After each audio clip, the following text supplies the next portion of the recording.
Hi, welcome to Learning Monkey. I am Vikram. In this class, we will try to understand hollow half pyramid. In our previous two classes, we have clearly covered we have clearly understood the logic for half pyramid and also inverted half pyramid. If you haven't watched that video, please watch that video, because the understanding of those videos will help you a lot in understanding how to create a half pyramid. The discussion about the logic to create half pyramid will not be discussed in this class. If you haven't watched those videos, please watch those videos and come back here. In this video, we will try to understand how to create the hollow half pyramid. So how to create the hollow half pyramid is, this is the pyramid, and if we want to create the hollow half pyramid, so far we have used two for loops. One for loop is to count the number of rows, and the other for loop is to fill the columns with the values that we would like to want. For example, if you want to fill the values with stars, the second for loop, the internal for loop, will fill the columns with stars. This discussion has already been made in our previous videos. Please watch that video. So now what are the conditions that we have? So in order to create this hollowness, what is that we have to think about? So how to build that logic? So the logic is there. The logic is that in order to create this hollowness, we have to empty some spaces. We should not print the stars at some places. So what are those places? And before that, what are the places where we need to place the stars? So that analysis that we need to have in order to create that hollowness. So these questions are to be answered. So how these questions are to be answered is, so the logic behind creating this hollowness is, whenever we want to mark a star, the only stars that we need to mark. For example, if we take this row,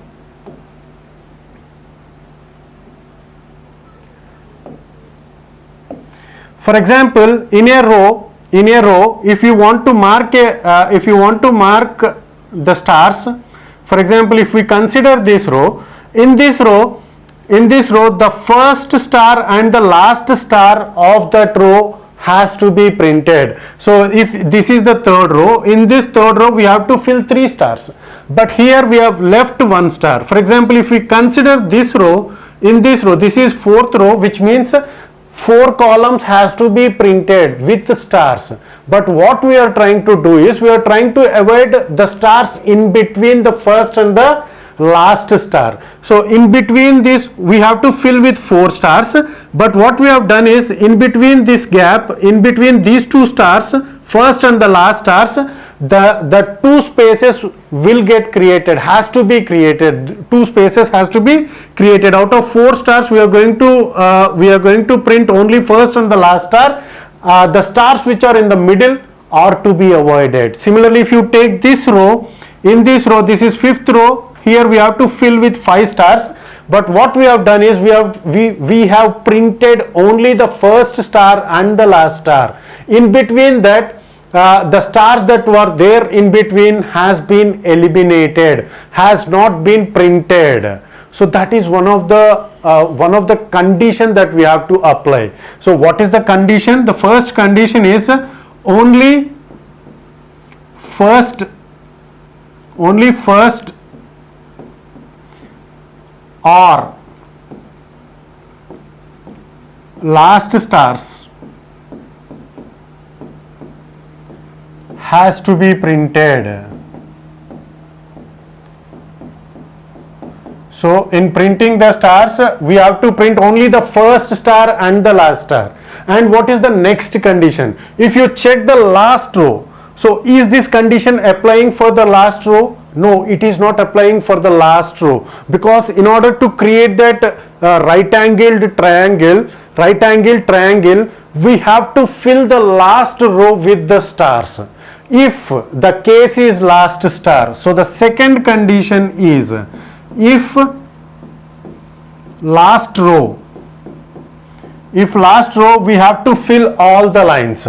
We have to fill all all stars, not lines. We have to fill all stars. If it is the case with other rows other than the last rows, we have to fill only the first row, first star and the last star.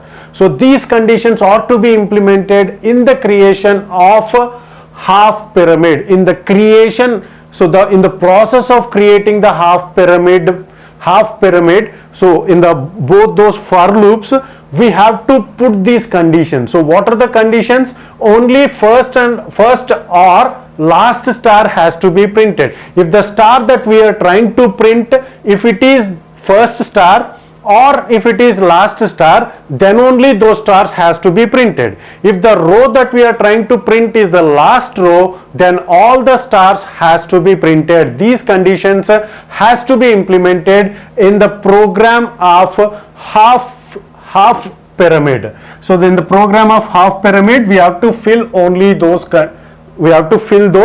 conditions. Here is the program for half pyramid. So here these two for loops, we are familiar with these two for loops. The discussion about these for loops has been done clearly in our previous videos. This for loop is to count the rows, and this for loop is to fill the stars into the columns. Okay, so now what are the conditions? So when we are coming into this for loop, what are the conditions that we need to check? So this for loop's job is to fill the stars into the columns. Now the first condition is if j is equal to 1, if j is equal to 1 or j is equal to I. This is the condition that is very important to understand. If the value of j is equal to 1 and if the value of j is equal to I, what does that it states is, if the value of j is 1 means if we are in the first column, then we have to print star, or if the value of j is equal to I, which means if we are in the last star, in the last column where the star has to be printed, if that is the case, if this case or that case, then only we have to print a star. Okay, else if, this is the second condition. So what the second condition states, else if I is equal to rows. Rows means the variable which is given by the end user, the number of rows that needs to be there in the final output. For example, if the rows value is equal to, if the value of rows given by the end user is rows is equal to 6, which means that we should have 6 rows. 1, 2, 3, 4, 5, 6 rows should be there. If I is equal to rows, I means it is the upper for loop which is going to count the rows. So this is first row, second row, third row, fourth row, fifth row, sixth row. If the value if the rows is equal to, if the value of I is equal to rows, which means if we are in the sixth row, which means last row, what we have to do? What we have to do is print star. So for every column we have to print stars. What we have to do is we have to print 6 stars. All the 6 stars has to be printed if it is the case of last row, because the number of rows that we want to print in our half pyramid is 6 rows. So it is given by the end user. So now if we are in the last row, all the 6 stars has to be printed, all the 6 columns has to be filled with stars. Okay, that is the second condition. Else, if these two conditions are not there, which means that if we are in the first column, or if we are in the last column, or if we are in the last row, if any of these conditions are not true, then we have to print with space. So what does that mean is, for example, if we have these columns, second column, okay, so this should not be there,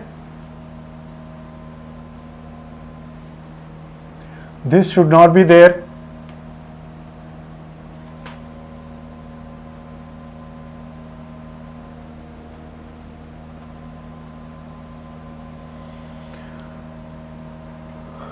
okay.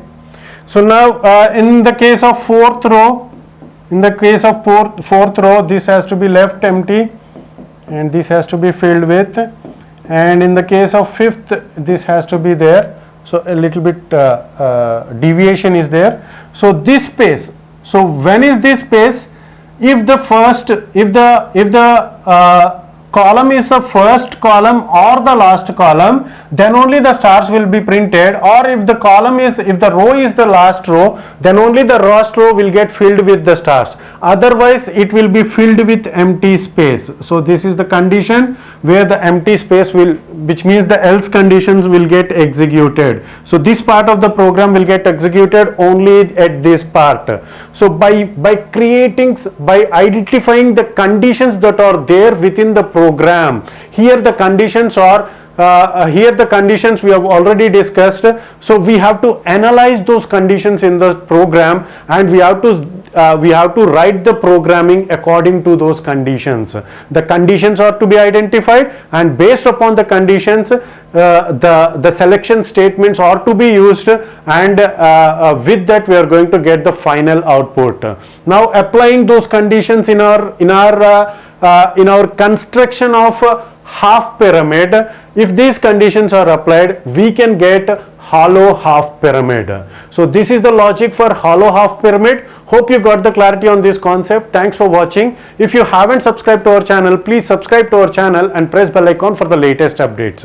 And if you have any doubts regarding this concept, please post your doubts in the comment section below. And if you feel that this video is good and you're getting some help out of it, please give us a thumbs up symbol. And if you have any doubts regarding this concept, please post your doubts in the comment section below. Thanks for watching.